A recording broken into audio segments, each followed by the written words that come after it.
Kita lanjutkan. Memberi motivasi untuk mendorong audien. Motivasi Bapak Ibu. Bapak Ibu, siapa yang penjualannya sebulan itu masih kurang dari 30? 30? Oh. Kenapa Bu? 30. Sebulan masih kurang 30. Pokoknya 30 penjualan. Masih ada? Berarti kenapa Bu? Sehari kurang dari 30. Hah? Wah. Sing salah sing takon. Sing salah sing takon. Februari cuma 28. Ya. Jadi nek ulang tahun tanggal 29 berarti 4 tahun lagi. Itu bukan ulang tahun kuwi. Ulang 4. Oke ya. Memberi motivasi. Maka ketika memberi motivasi, penjenengan harus bisa memberikan ilustrasi yang bagus kepada audien. Ini loh gambarannya, kalau Anda sergap sholat, besok masuk surga. Surga itu kan abstrak. Ini loh, kalau Anda melakukan pola begini, maka Anda akan bisa terjadi penjualan sehari bisa sampai 100. Ini loh, kalau Anda mempelajari ini, Anda akan bisa ngomong enak didengar orang banyak. Itu memberikan motivasi. Kepada anak misalnya, Dek, kalau kamu ini nurut sama orang tua, besok kamu masuk surga. Nah, surganya dijelaskan. Menjelaskan kepada anak tentu tidak bisa menjelaskan kepada orang dewasa. Motivasinya berbeda. Oke. Kemudian, mengendalikan situasi. Bapak Ibu, salah satu caranya, ketika misalnya audien begini. Nah, bagaimana? Pernah nggak suatu saat mereka diketok-ketok dulu? Gini, itu sebenarnya adalah cara orang menenangkan diri. Tahap awal. Ada juga gini, menghela nafas. Itu juga dalam rangka untuk menenangkan diri, ben ra grogi. Pernah lihat kayak gitu?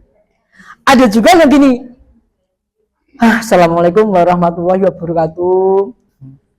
Kemudian bisa juga dengan melihat audien dulu, itu juga dalam rangka seperti itu.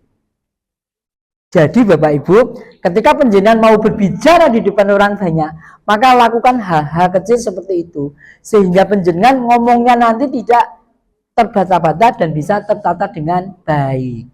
Ya, mengendalikan situasi. Oke. Jangan begini, menghela nafas, terus dihimpit sajab, bongko. Oke. Oke, menghibur audien. Bapak Ibu, bedanya apa tiang listrik sama tiang jaler? Tiang listrik penerangi, tiang jaler meteni. Enggak tahu. Bapaknya lagi gedong. Saya itu nikah baru aja Bapak Ibu, jadi mudeng saya juga baru aja. Nikahnya harus kincil mana? Iya Bu, umurnya separuh umur saya Bu. Padahal umur saya 17 tahun. Iya, jangan-jangan saya dikenakan hukum menikahi anak di bawah umur nanti. Anak saya baru umurnya 1,5 tahun. Oke, Bapak Ibu tahu daun ganja? Tahu. Terus pernah ada yang nanam. Oh, terus Ibu pernah pakai juga? Enggak. Waktu itu kan apa itu polisi itu bukan teman saya. Ibu temannya polisi? Ya, maksudnya mereka yang pada mau gerbek ke atas itu kan di depan rumah saya. Gerbek Ibu? Lagi? Orang baik-baik Pak. Bu, daun kates sama daun ganja itu punya kemiripan loh. Nek daun kates itu bedanya sama tangannya perempuan apa? Ayo, bener Bu. Daun pepaya sama tangannya perempuan itu bedanya apa? Iya sama. Pertanyaannya perbedaannya Bu. Perempuan manis dan enggak. Bukan. Lebih? Lentur. Loh, emang tangannya perempuan kaku? Bisa mengakukan? Oh. Bisa mengeraskan. Oh, aku ramel-ramel. Bedanya daun pepaya sama tangannya perempuan. Kalau daun pepaya tambah ke daging jadi empuk. Gitu. Nah, Mas.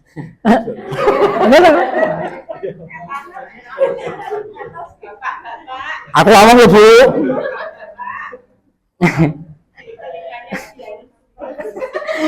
Bapak Ibu, yang saya lakukan ini tadi itu loh, menghibur audiens. Gitu loh. Ini joke. Ya ini dalam rangka itu, Bu. Pak, poin itu. Jadi nanti di sela-sela itu kita bisa membawa audiens ini seperti ini. Dan orang ngajak berpikir. Kemudian kita kembali lagi ke materi. Gitu loh. Ibu loh, aku orang loh. Enggak, aku nggak jadi apa, aku nggak jadi apa loh. Ini bagiannya mahal loh, 3 SKS loh ini. Oke, nah Bapak Ibu, sekali lagi, nanti perlu, jadi penjenengan ketika menaik panggung itu perlu berpikir joke-nya apa ya kira-kira ya. Joke-nya nanti bisa dikeluarkan saat-saat orang mulai boring. Gitu ya. Oke, manfaatnya apa? Nih, meningkatkan rasa percaya diri. Bapak Ibu tentu berbeda ketika ngomong dulu kelas TK, SD, SMP juga berbeda. Semakin stratanya tinggi tentu ngomongnya juga mulai berbeda. Kenapa? Karena kita percaya diri. Kenapa percaya diri? Karena kita sudah punya perbendaharaan ilmu yang lebih cukup. Saya ngomong ketika SMP juga beda seperti sekarang. Karena saya kan belajarnya sudah banyak gitu loh. Oke, mampu menyampaikan pendapat dengan baik. Nih. Jadi kalau Anda Einstein begini ngomongnya, kalau Anda belum bisa menjelaskan secara sederhana, berarti Anda belum mudeng. Itu Einstein. Anda dapat ilmu baru, terus kon jelaskan yang gini koncone. Kok koncone udah mudeng, berarti penjenengan udah mudeng. Simpel kan? Kalau penjenengan sudah bisa menjelaskan ilmu yang didapat dari pemateri sebelumnya kepada orang lain, berarti Anda mudeng. Mudeng ke itu, maka perlu teknik. Itulah public speaking. Oke, gitu ya. Menunjukkan sifat kepemimpinan. Maka jarang sekali pemimpin kok ora iso ngomong. Itu jarang sekali. Silahkan cari. Ada nggak pemimpin yang ora iso ngomong? Jarang. Apa meneh pemimpin partai? Ada, Bu? Saya pernah menemukan seorang kepala desa yang memang betul-betul dia tidak bisa berbicara, tidak punya public speaking yang bagus. Tapi dia pekerjaannya lancar nggak? Tidak. Berarti dia ngomong tidak mau coblos. Kurang nyoblos. Oh, Punya fulus banyak. itu gue. Tapi dia punya ijazah, Bu. Diperlihatkan nggak ijazahnya? Ibu diperlihatkan ijazah aslinya. Beliau tidak bisa berbicara sama sekali, tidak bisa memahami apa sih yang harus dikerjakan, tidak sama sekali. Oke. Fisiknya aja. Nah, itu maksud saya. Jadi, kalau seandainya ada seperti itu, lihat orang di sekitarnya bagaimana. Yang kedua, dia wong sugih apa ora? Oke, itu. Yang ketiga, dukungnya kuat apa ora? Wes, di antara itu loh. Kenapa? Oh, sing salah sing milih. Iya, masalahnya itu yang perlu dipertanyakan. Nah, makanya tadi kan saya matur, dene sugih apa ora? Wes, rasa diteruske ya. Cukup ya, Bu ya. Cukup ya, wes. Cukup. Rasa diteruske. Besok kalau saya jago presiden, gimana? Presiden taksi. Oke. Meningkatkan keterampilan bersosialisasi. Bapak Ibu, misalnya penjenengan ngobrol karo kanca, kok ora nyambung piye? Atau gini ketika di sana, gini nggak zaman pacaran. Zaman pacaran kira-kira ngobrol itu nyambung nggak? Mesti nyambung, lagi cinta. Cintai telak bareng rasanya coklat kok. Makan itu cinta. Coba sekarang kalau bapaknya dulu nek jatuh piye? Aduh sayang jatuh. Sekarang mau daro. Panggil dhewe. Pakai picek tapi. Ayo siapa yang kayak gitu? Saya masih gitu Bapak Ibu. Anak saya itu manggil saya yang gitu, melu-melu. Yang gitu, dua-duanya. Melu-melu Bapak. Oke. Kemudian membangun koneksi yang lebih luas. Nah, kalau penjenengan mau membangun koneksi, misalnya pengen ada yang invest, jenengan ora iso jelaske kepada investor, ya ora bakalan. Wah, kalau penjenengan invest, nanti penjenengan akan dapat keuntungan. Kuwi piye barang apa? Pokoknya dapat keuntungan. Bapak Ibu, di dunia kalau penjenengan alasannya itu pokoknya rampung kabeh. Wis, rana apa meneh? Pokoknya Pak Bambang Pak Joto sih. Lah kok mulanya pokoknya Joto sih. Rampung. Jadi, penjenengan kalau misalnya menjelaskan kepada orang, jangan menggunakan kata pokoknya. Pokoknya ijazahnya palsu. Lah kenapa? Pokoknya palsu. Ora iso. Harus memenuhi unsur-unsur ilmiah. Oke. Aku ora nyebut sapa-sapa lho ya. Oke. Membantu dalam dunia bisnis atau pekerjaan karena menjadi komunikator yang baik. Itu tadi Bu. Jadi kalau misalnya ada Pak Lurah, kok misalnya Deknen, ya kan, orang iso ngomong, tapi dilihat di sekelilingnya bagaimana. Kalau sekelilingnya memang bisa, Bu nanti di copy aja Bu. Bu, di copy aja. Resto. Jadi pengalamannya begini Bapak Ibu. Kalau misalnya guru di nih ya, gurunya di ya. Nah misalnya dia ngajar nganggo PowerPoint, dijaluk PowerPoint-nya, dadak di JPEG kan, dadak di PDF kan, guru kuwi mesti medit, wis. Kita ini, giling-giling. Tapi kalau gurunya itu dijalui PDF sing ben ngajar, terus dikeke, berarti dosen kuwi mesti lomo. Udah. Jadi orang itu cara lomo itu dilihat jadi caranya membagi ilmunya. Maka saya pengen lomo, nanti kalau ada yang minta tak keke, nek perlu tak keke loro. Sijinya apa ya? Tak keke hatiku. Wah.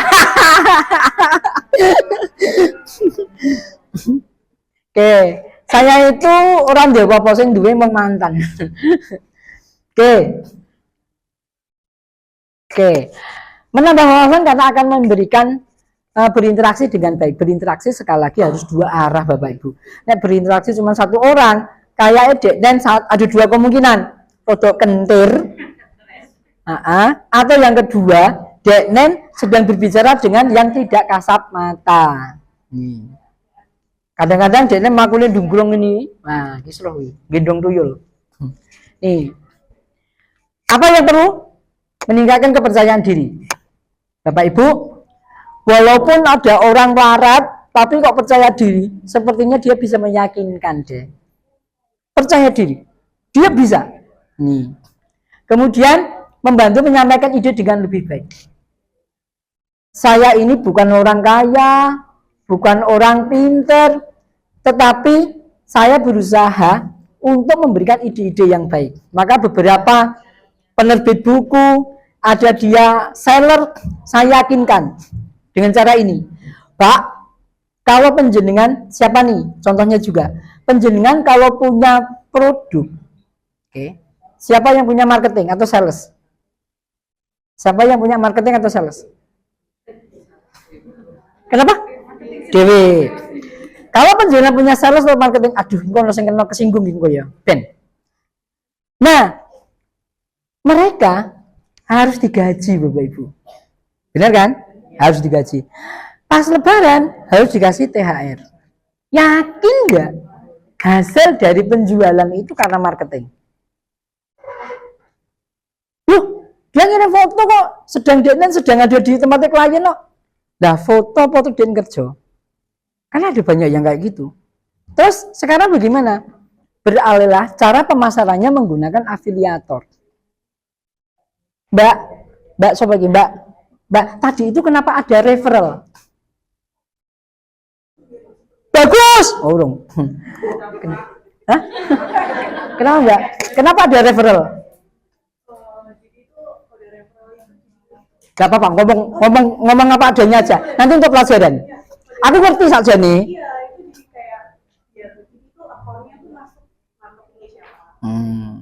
Oke, jelas Bapak Ibu? Apa mau? Itulah afiliator Bapak Ibu. Sehingga kalau misalnya di sini terjadi closing, jelas ini adalah perannya beliau dan perannya beliau. bukan marketing yang hanya foto. Jadi penjenengan, kalau misalnya berhasil menjual dengan menggunakan pola afiliator, jelas pasti yang menjualkan mereka. Dan Mbak dijawab, tapi kalau nggak jawab nggak apa-apa. Kalau misalnya menjenengan berhasil closing